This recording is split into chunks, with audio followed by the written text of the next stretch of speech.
السلام علیکم اسٹوڈینٹس، کیا حال ہیں آپ سب کے؟ ٹھیک ہیں؟ صفحہ نمبر 48 کھولیں۔ آج ہم ریڈنگ کریں گے حضرت سلمان فارسی رضی اللہ تعالیٰ عنہ۔ میں ریڈنگ کرتا ہوں، آپ بھی میرے ساتھ ساتھ ریڈنگ کریں۔ بوز خشاں اصفہان کے پرانے شہر کے نواحی قصبہ حجی کے بڑے جاگیردار تھے اور انہیں روزانہ اپنی جاگیر کی دیکھ بھال کے لیے جانا پڑتا تھا۔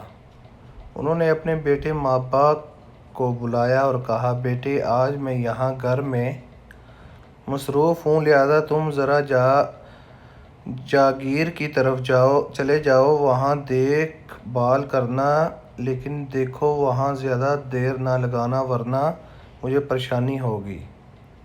تمہیں تو معلوم ہے کہ تم مجھے جاگیر سے بھی زیادہ عزیز ہو۔ مابا نے کہا، بہت اچھا، اور وہ جاگیر کی سمت روانہ ہو گئے۔ دن ڈھلا، سورج کا چہرہ زرد ہوا، سائے دراز ہونے لگے اور بالآخر سورج اپنا سرخ چہرہ لیے مغرب کی طرف روپوش ہو گیا، لیکن مابا جاگیر سے نہیں لوٹے۔ بوز خشاں سخت پریشان تھے۔ مابا کہاں گئے؟ انہوں نے اپنے عزیز بیٹے کو تلاش کرنے کے لیے مختلف سمتوں میں آدمی روانہ کر دیے، لیکن تمام ہی افراد مابا کو تلاش کرنے میں ناکام رہے۔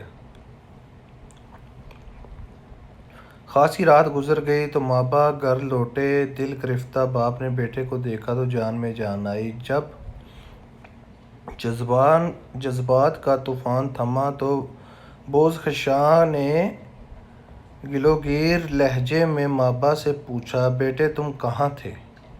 مابا نے جھجکتے ہوئے اصل بات بتا دی کہ میں تو جاگیر پر جانے کے لیے نکلا تھا، راستے میں کلیسا میں کچھ لوگوں کو عبادت کرتے دیکھا، ان کی بات مجھے بہت اچھی لگی، اس لیے وہیں رک گیا۔ میں نے کلیسا والوں سے ان کے دین کی بہت سی باتیں سنی، ان کے مذہب کے ماننے والے شام میں ہیں، میں اس مذہب کے بارے میں اور جاننا چاہتا ہوں۔ مابا کی زبان سے یہ سننا تھا کہ بوز خشاں کے چہرے کا رنگ بدل گیا اور وہ سخت لہجے میں بولے، بیٹے اس مذہب میں قطعاً کوئی بھلائی نہیں ہے، تمہارا اپنا اور باپ دادا کا مذہب اس مذہب سے کہیں بہتر ہے۔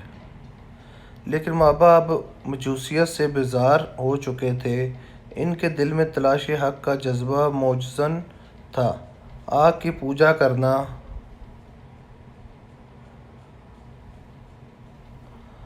انہیں بے معنی دکھائی دیتا تھا۔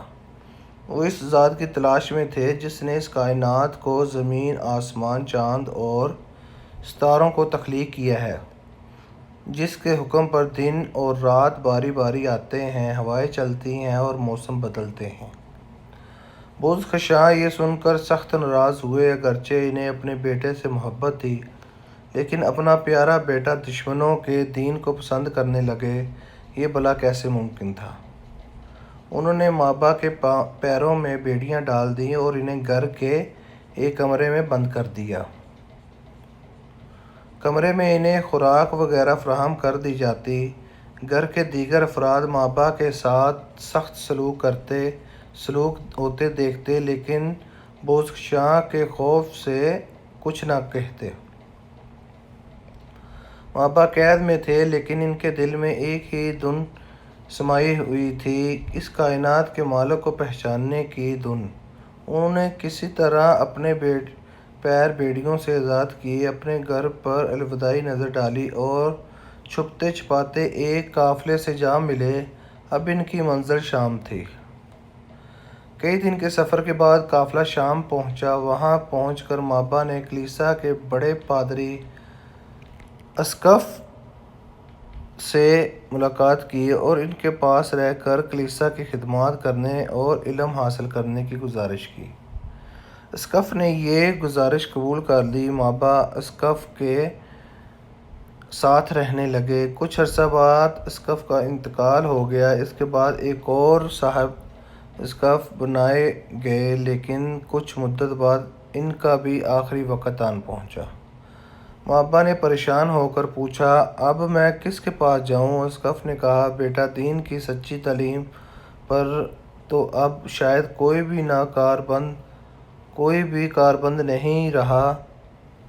تم موصل جاؤ، وہاں ایک بزرگ ہیں، ان سے ملو اور میرا سلام کہو۔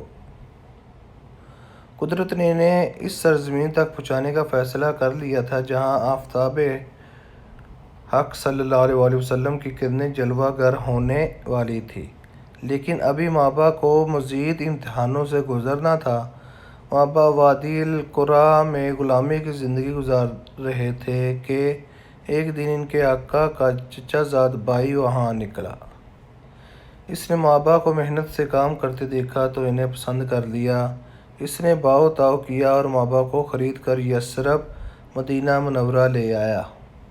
بستی قبا یثرب سے 2-3 میل کے فاصلے پر تھی۔ قبا دراصل ایک کنویں کا نام تھا، یعنی یہاں بنی عمرو بن عوف کے مکانات تھے۔ تو بچوں آج کے لیے صرف اتنی ریڈنگ کریں، کل انشاءاللہ اس کی ریڈنگ کمپلیٹ کریں گے اور آگے اس کے کام بھی کریں گے، سوال جواب جو بھی ہے مشق۔ تو ابھی آپ نے اس کی ریڈنگ کرنی ہے اچھی طرح۔ اللہ حافظ۔